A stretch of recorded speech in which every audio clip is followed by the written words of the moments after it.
I am still haunted by this boy. My camera has saved lives, but not this time.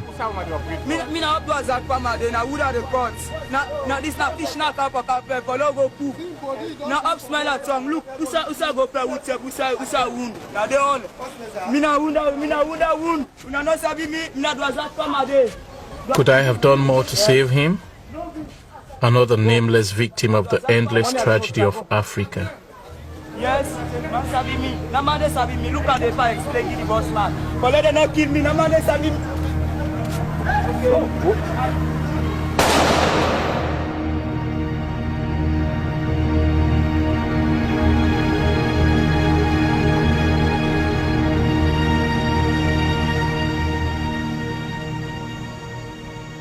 This is Freetown, capital of Sierra Leone, my country. My name is Soria Samura. For most of my life, it's been a good place to live, rich in natural resources, the envy of the West. Much of our wealth has come from things most people have little knowledge of. They should have been a blessing, instead they are a curse. They have torn Sierra Leone apart in a bloody civil war. For who controls them, controls the country. They are diamonds. I work as a cameraman editor, much of the time for the United Nations Children's Agency, UNICEF, filming their work with children here. But through the 90s, the fighting came ever closer to my home in Freetown. As it grew in brutality, I used the only weapon I had, my camera. A year ago, my life changed forever. My pictures of the war won me these international awards, but very little of the footage has actually been shown, judged too extreme for television. Now, you may judge for yourselves. In the battle for Freetown, the vaguest suspicion was enough for either side to kill. So many died that bodies were dumped outside the city's mortuary. We had seen familiar parts of the place we lived in turned into battlefields. You became glad when you didn't recognize the next body you came across. In this madness, my job was to record the history happening in my country, where random roadside justice was the order of the day. Personally, I feel that was the only way that people will be able to understand what was happening in Sierra Leone when they see the true pictures, the real pictures, the brutality. It was a very dangerous thing to do at the time. But there was a silent majority suffering for things that they have no idea about. A lot of the people living in this country don't care about the politics. They don't even know about the diamonds. 90% of the people in this country have never seen a diamond. And there they were, having their arms and limbs chopped off for nothing that was of their own making. And I wanted to document this evidence. I wanted it to be seen exactly as it was happening here. And for me, it wasn't just about true journalism. It wasn't just about reporting it as it was happening. It was about a nation in dire need, a nation that was being murdered, a country that was dying, that was left to die by the Western world, by the so-called developed world. And nobody came to our aid. Just a year ago, things came to a head. Rebel forces were closing in on Freetown. Stories of atrocities spread fear into the people. The democratically elected government of President Kaba organized this last desperate rally. Its only defenders, the Nigerian-led peacekeeping force known as ECOMOG. So, where was the help from the West? Now democracy here was in danger, nowhere to be seen. Yet the West had blood on its hands too. Rebels have paid for their weapons by selling diamonds to the West for millions of dollars.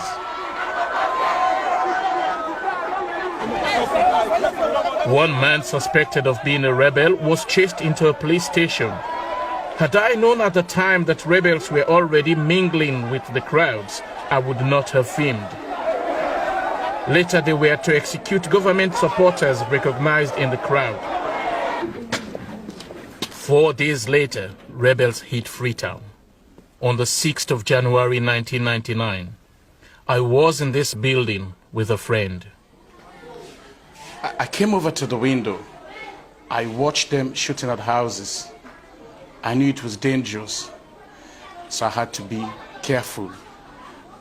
Because if they realized that I was filming them or the slightest movement on the curtain, they would have attacked this house, killed me, not just probably me, but probably everyone in the house, and set the house on fire as well. So I had to be careful not to be noticed by them. The next 3 days were a defining moment for me. To film or not to film. I took my camera and left the relative safety of my refuge. I began to film openly, but to be safe, I had to pretend that I supported the rebels. I had to do a good job. If they suspected me, then I knew I would be killed. What happened to the family in this house happened to many others. They provoked the rebels' fury when they refused to come out and act as a human shield. So they were forced to remain inside and they were burned alive. As they tried to escape, rebel soldiers stoned them. The daughter is the only survivor. With rebel soldiers watching, it was impossible to talk to her. But this was the start of what the rebels called Operation Annihilate Every Living Thing.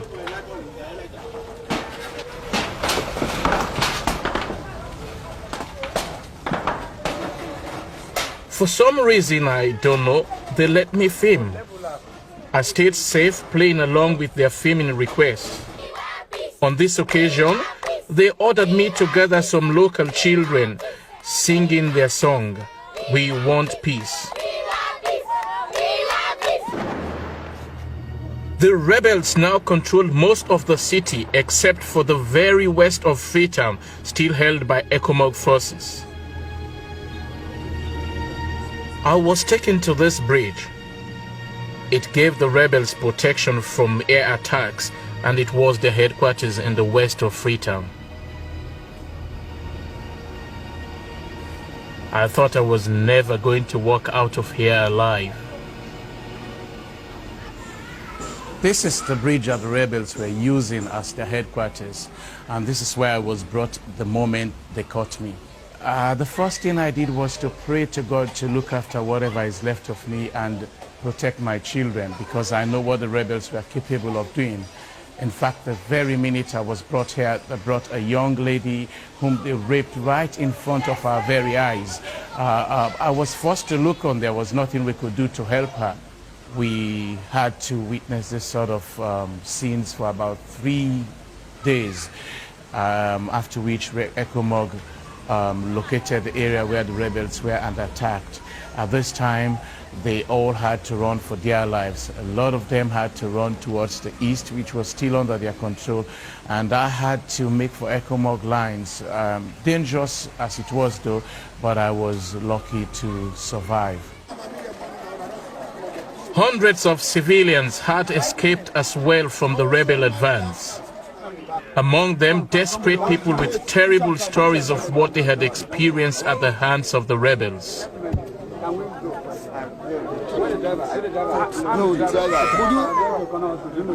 best friend we all in our class. Now, major in the group of music. Even that when I'm a best friend, Emmanuel Pratt, they don't kill an outalo. Most of the company where they for don't be better people in the future. They don't they kill them. But one thing where me more in the more than me, the man them in camp will be don't begin to accept them for say then they can't surrender. But it can't be say now, they say Operation No Living Team. So if they talk say Operation No Living Team, I just tried, I be just doing the think over my own mind for say, if when I say Operation No Living Team, what I wanna feel say una for rule. When they retreat, the thing where them passing, only the bondios, all, you understand? Cotton, cut bobby, cut tongue. Then one day, and all feet, and I'm afraid Sierra Leone right now. Believe it or not, these people are lucky to be alive, even if they will now be handicapped for life. The rebels began chopping hands off during the Democratic election campaign in 1996. The election slogan was, "The future is in your hands." So the rebels chopped the hands off anyone they could find to stop them from voting. Worse, they appointed children to be the ones who used the axe. It was too dangerous for the international press. One cameraman had been killed, another seriously injured. The 7 remaining journalists made the right decision and got out. If this were not my country, then I would have left with them.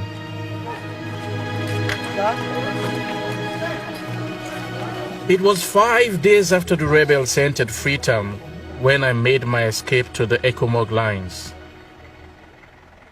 And I began filming with the Nigerian soldiers who make up most of the peacekeeping force. They, together with what was left of the Sierra Leone army, were all we had between the elected government and the complete takeover by the rebels. The rebels had had a field day, killing, shooting, and burning everything around them. Now the Ecomog forces were fighting back, trying to regain ground.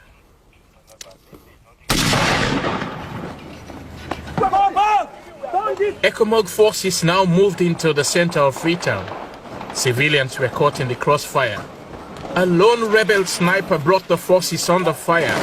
The civilians huddled together for protection, whilst they tried to locate the gunman.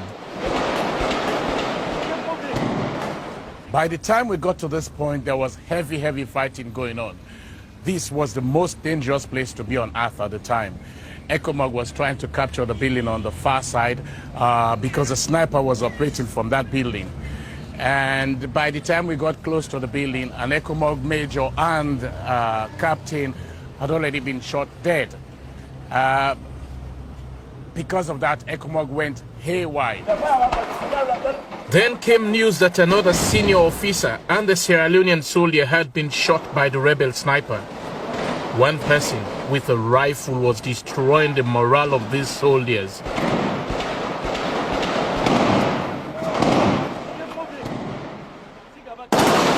The locals, including small children, watched the full horror of the gun battle in front of them.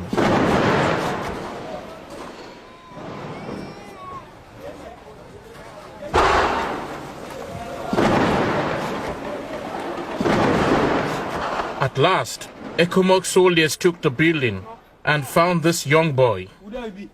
As far as they were concerned, this child was the sniper. He would be shown no mercy.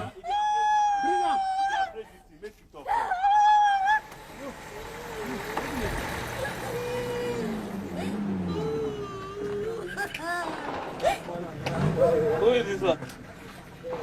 Okay.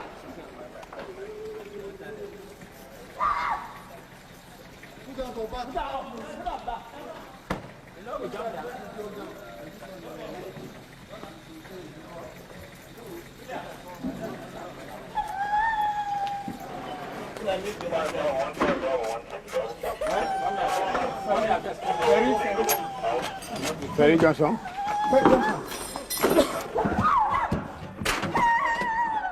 As with all captured suspected rebels, he is tied and will surely face execution.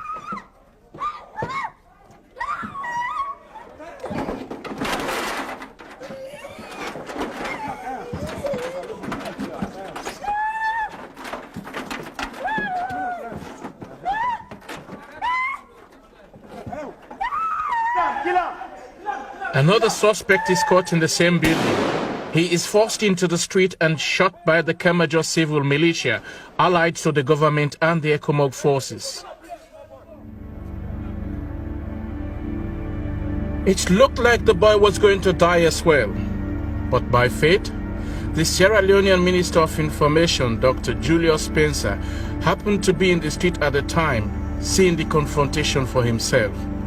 He intervened and stopped the killing.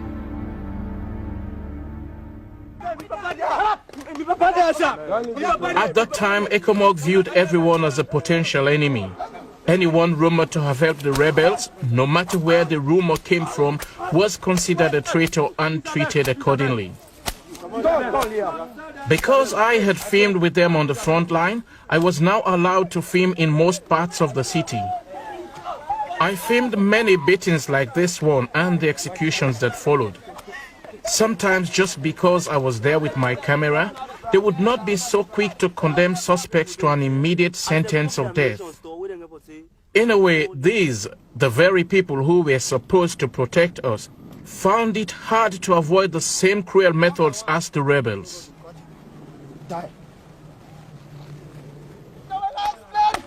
Karim Sisse wasn't a rebel, but a neighbor reported that his 12-year-old brother Mark had become one.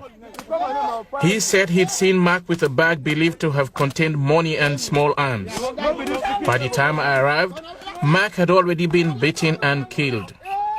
Now it looked like his brother, Karim's turn. Which incident? The day the rebels came in? Yes, we did a central police station. Good. Okay, when we did a central police station, now me and my boss man in the work, me and Sule, and we in the work together. I swear to me, Almighty Allah. Karim's mother too was brutally beaten here. The beating went on for hours and then they executed her. Then they tortured and killed her husband, a police officer, then another brother. In all, 4 of Karim's immediate family were killed here by peacekeepers. I don't know how many people were killed here and across Freetown. Certainly dozens, maybe hundreds were buried around the site where Karim and his family were taken.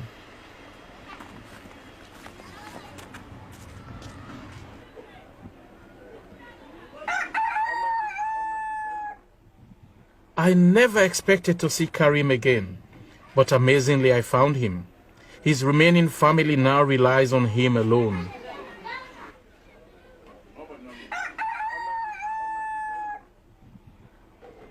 When somebody now can see me when they beat me, different person can see me when they beat me. Now they will call me Bossman Khan. Because at that time I be done hopeless now. I don't know waiting for the game. And beat me say I'm hopeless. I don't know waiting for the game. So now they go call me Bossman Khan. Me Bossman Khan talks now. This people not been there with them. Now we've been there up and down the fair way for survive, for fight, for make life free. Somehow, like so many who have been caught in this mess, he manages to put food in their mouths. It is the strength of people like Karim that is my country's greatest hope. He has lost so much, but he is strong for those who still need him. On the streets of Freetown, he still sees some of the soldiers who beat him and killed so many of his family. We have an amnesty for the moment between the rebels and the government. And everywhere the ECOMOG soldiers still keep the peace. In the absence of anyone else, most people in Sierra Leone want them to stay. They are the only barrier we have between more insanity and the peace we pray for. I'm on my way to look for the child I saw captured and beaten in the back of that truck more than a year ago. I now know his name is Moses. Since the attack on Freetown, I have wondered hard about all this brutality started by war over diamonds. We are paying the price for a mineral that here drives everyone crazy with greed and hatred, but in the West is a jewel giving us the ultimate symbol of love.